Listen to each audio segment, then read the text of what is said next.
ಓಂ ಶ್ರೀ ಮಂಜುನಾಥಾಯ ನಮಃ. ನಾನು ಧಾರವಾಡ ಜಿಲ್ಲಾ ಕುಂದಗೋಳ ತಾಲೂಕು ಸಂಸ್ಥೆ ಗ್ರಾಮದ ಭವಾನಿ ಒಕ್ಕೂಟದ ಅಧ್ಯಕ್ಷರಾಗಿರುತ್ತೇನೆ. ನನ್ನ ಹೆಸರು ವಿಜಯಲಕ್ಷ್ಮಿ. ಪೂಜ್ಯರು ಮತ್ತು ಕ್ಷೇತ್ರದ ಸಲುವಾಗಿ ಕೆಲವು ಜನ ಅಪಪ್ರಚಾರ ಮಾಡ್ತಾ ಇದ್ದಾರೆ. ಆ ಅಪಪ್ರಚಾರಕ್ಕೆ ಯಾರು ತಲೆಗೊಡಬಾರದು. ಯಾಕಂದರೆ ಪೂಜ್ಯರು ಮತ್ತು ಕ್ಷೇತ್ರದಿಂದ ನಮ್ಮ ಊರಿನಲ್ಲಿ ಕೆರೆ ಅಭಿವೃದ್ಧಿ ಮಾಶಾಸನ ಮತ್ತು ಅಂಗವೈಕಲ್ಯರಿಗೆ ಮಾಶಾಸನ, ವೃದ್ಧರಿಗೆ ಮಾಶಾಸನ ಮತ್ತು ರುದ್ರಭೂಮಿ ಅಭಿವೃದ್ಧಿ ಮಾಡಿದ್ದಾರೆ ಮತ್ತು ದೇವಸ್ಥಾನಗಳ ಅಭಿವೃದ್ಧಿಗೆ ಸಹಾಯ ಕೊಟ್ಟಿದ್ದಾರೆ. ಧರ್ಮಸ್ಥಳ ಕ್ಷೇತ್ರದಿಂದ ಸಹಾಯ ಸಿಕ್ಕಿದೆ. ಮನೆ ಇಲ್ಲದವರಿಗೆ ಮನೆ ಕಟ್ಟಿಸಿಕೊಟ್ಟಿದ್ದಾರೆ ಮತ್ತು ನಮ್ಮಲ್ಲಿ ಹಿಂದೆ ಮಧ್ಯವರ್ಜನೆ ಶಿಬಿರವನ್ನು ಸಹ ನಾವು ಏರ್ಪಡಿಸಿದ್ವಿ.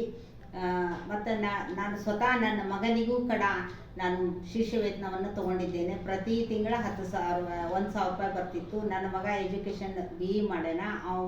BE ಮುಗಿಸೋರೊಳಗೆ ಅವನಿಗೆ 40,000 ರೂಪಾಯಿ ನಾವು ಯೋಜನೆಯಿಂದ ಪಡೆದಿದ್ದೇವೆ. ಮತ್ತು ಯಾವುದೇ ರೀತಿ ಎಲ್ಲ ಮಹಿಳೆಯರು ಹಿಂದಿನಕ್ಕಿಂತ ಈಗ ಸುರಕ್ಷಿತವಾಗಿದ್ದಾರೆ. ಯಾರಿಗೂ ಯಾವುದೇ ರೀತಿಯ ಆರ್ಥಿಕ ಸಮಸ್ಯೆ ಇಲ್ಲ.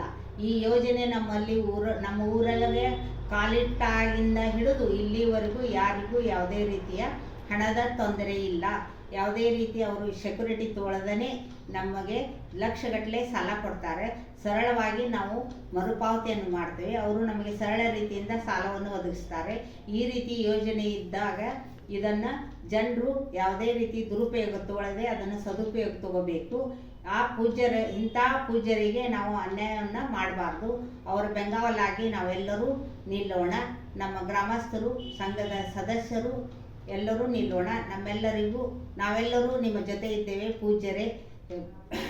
ಮತ್ತು ನಮ್ಮೆಲ್ಲರಿಗೂ ಜೊತೆಯಾಗಿ ಶ್ರೀ ಮಂಜುನಾಥನಿದ್ದಾನೆ.